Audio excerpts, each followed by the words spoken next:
यदि आपको मांसपेशियों में जकड़न है, तनाव है, सूजन है, दर्द है और आपकी गर्दन में तनाव रहता है, आपके हाथ पैरों में तनाव रहता है, जकड़न रहती है, तनाव के साथ साथ आपके हाथ पैर सुन्न हो जाते हैं, सो जाते हैं, टिंगलिंग होती है, एक अजीब सा खिंचाव बना रहता है और जब आप मॉर्निंग में उठते हैं तो आपको अपनी बॉडी को रेगुलेट करने के लिए काफी मतलब स्ट्रेन लगाना पड़ता है, हार्डवर्क करना पड़ता है और कुछ समय के बाद जाके आपकी मांसपेशियां एक्टिव हो पाती हैं। तो यदि इस तरह की कोई तकलीफ समस्या आप झेल रहे हैं तो आप एक सीधा सा समझ लीजिए कि आपकी मांसपेशियों में तनाव का कारण स्वेलिंग है, आपकी मांसपेशियों में तनाव का कारण ब्लड फ्लो का कम होना है, आपकी मांसपेशियों में तनाव और सूजन का कारण आपके शरीर के अंदर मिनरल्स का कम होना है, आपको डिहाइड्रेशन है। और ये समस्या यदि आप लगातार इसको नेग्लेक्ट करेंगे तो कुछ समय के बाद आपको मूव करना, चलना फिरना बहुत मुश्किल होगा, स्टिफनेस, जकड़न, दर्द आपको पकड़ लेगा और यदि आप लगातार इसको नेग्लेक्ट करेंगे तो ये आपके लिए लाइफ थ्रेटनिंग, जानलेवा हो सकता है और फिर इसको संभालना, इसको मैनेज करना आपके लिए मुश्किल होगा। देखो, अब हम सबसे पहले इस पॉइंट पे आते हैं कि आखिर ये जो स्वेलिंग है ये आती कहां से है, इसका सोर्स क्या है, क्यों लोगों को ये जकड़न स्वेलिंग बनी रहती है। देखो, सबसे ज्यादा जो स्वेलिंग है उसका सोर्स है आपका गट। यानी यदि आपका पेट खराब है, आपको कॉन्स्टिपेशन है, आपको बहुत ज्यादा इंडाइजेशन है, आपको बहुत ज्यादा गैस बनती है, बहुत ज्यादा कब्ज रहती है, तो फिर आपको ये इन्फ्लामेशन होगा। और यदि आपके गट यानी आपके आंतों के अंदर, इंटेस्टाइन के अंदर यदि स्वेलिंग है तो लेट एंड अर्ली आपके होल बॉडी में स्वेलिंग आएगी। उसका कारण है क्योंकि आपको आपने फूड से, आप खाते तो सब कुछ हैं लेकिन एब्जॉर्प्शन नहीं होता, मतलब लगता नहीं है, उससे आपको सोडियम, पोटेशियम, कैल्शियम और आपका मैग्नीशियम, जो कि बहुत इंपॉर्टेंट मिनरल्स हैं हमारे ब्लड फ्लो के लिए और मांसपेशियों के हेल्थ के लिए, वो आपको नहीं मिल पाता है। तो उसका कारण क्या होगा?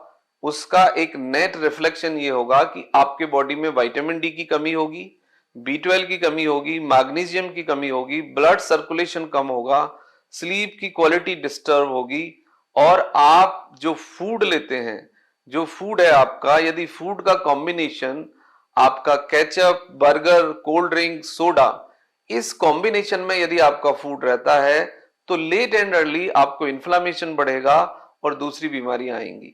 एक बैड कॉम्बिनेशन से होता क्या है शरीर में, उसको भी हमें समझना चाहिए।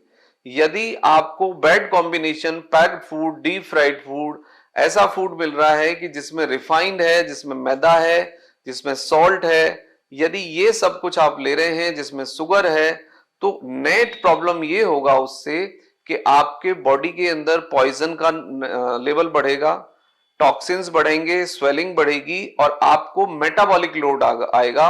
मेटाबॉलिक लोड आने का रिजल्ट होगा कि आपको फैटी लिवर आएगा, आपको ओबेसिटी होगी और फिर आपको लाइफ स्टाइल प्रॉब्लम्स आएंगे। तो इसको कंप्लीटली हमें समझने की जरूरत है। अब कुछ ऐसे फैक्टर हैं जिन पे हमें तुरंत ध्यान देना होगा।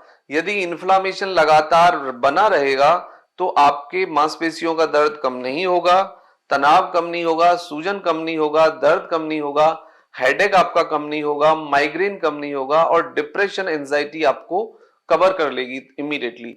तो इससे हमें डायरेक्टली बचना है। अब आते हैं हम दूसरे लेवल पे कि ऐसी कौन सी चीजें हैं जो गट के इन्फ्लामेशन को बढ़ाती हैं और होल बॉडी में लेट एंड अर्ली इन्फ्लामेशन पैदा करती हैं। कुछ लोगों को मिल्क, ग्लूटेन से प्रॉब्लम हो सकती है, कुछ लोगों को दाल से भी प्रॉब्लम होती है। तो मिल्क आप कोशिश करें कि फैट फ्री लें, या काओ का यदि आप मिल्क मिले तो, मतलब मेरा कहने का मतलब यह है कि दूध यदि आपको डाइजेस्ट नहीं होता है तो इमीडिएटली दूध बंद कर दीजिए। यदि दूध आप पीते हैं तो मिल्क, फैट फ्री दूध लेने की कोशिश करें या सोयाबीन दूध लें या फिर और दूसरे जो ऑप्शन है उसका आप मिल्क लें। सुगर इमीडिएटली बंद कर दीजिए। White sugar is completely no, white salt is completely no. और दालें यदि आप खाते हैं पल्सेस, तो दालें आप कम खाइए और दालों को आप 8 से 10 घंटे पानी में डाल के रखिए, क्योंकि दालों से भी इन्फ्लामेशन आता है। बहुत ज्यादा एग और नॉन वेज भी इन्फ्लामेशन का कारण बन सकते हैं, फैटी लिवर का कारण बन सकते हैं, ओबेसिटी का कारण बन सकते हैं, और वो आपके गट को डिस्टर्ब कर सकते हैं। तो एग और यदि आप नॉनवेज खाते हैं तो आप अपने गट के बिहेवियर को समझिए।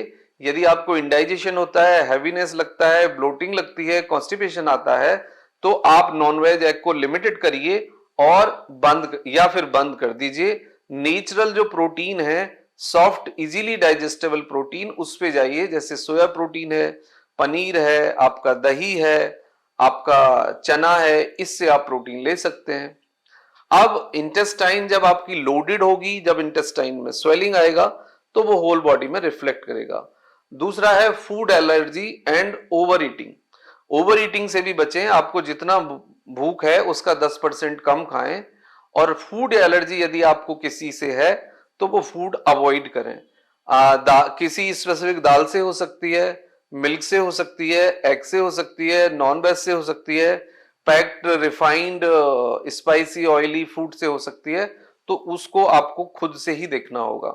उसके बाद है कि ये आपका जो ऑटो इम्यून सिस्टम है, यदि इन्फ्लामेशन आपको गट में बनी रहेगी तो लेट एंड अर्ली आपको ऑटो इम्यून प्रॉब्लम्स आएंगे।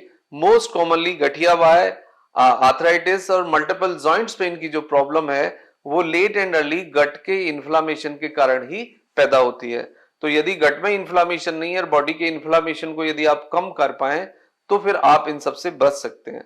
अब बॉडी के इन्फ्लामेशन को कम करने के लिए हमें करना क्या है? सबसे पहले आते हैं हम न्यूट्रिशन पे। विटामिन डी, B12, मैग्नीशियम, ये बहुत इंपॉर्टेंट है। ये आप अपने फूड में शामिल करिए। यदि फूड से ना मिले तो आप इसको मेडिसिन के रूप में, सप्लीमेंट के रूप में भी ले सकते हैं।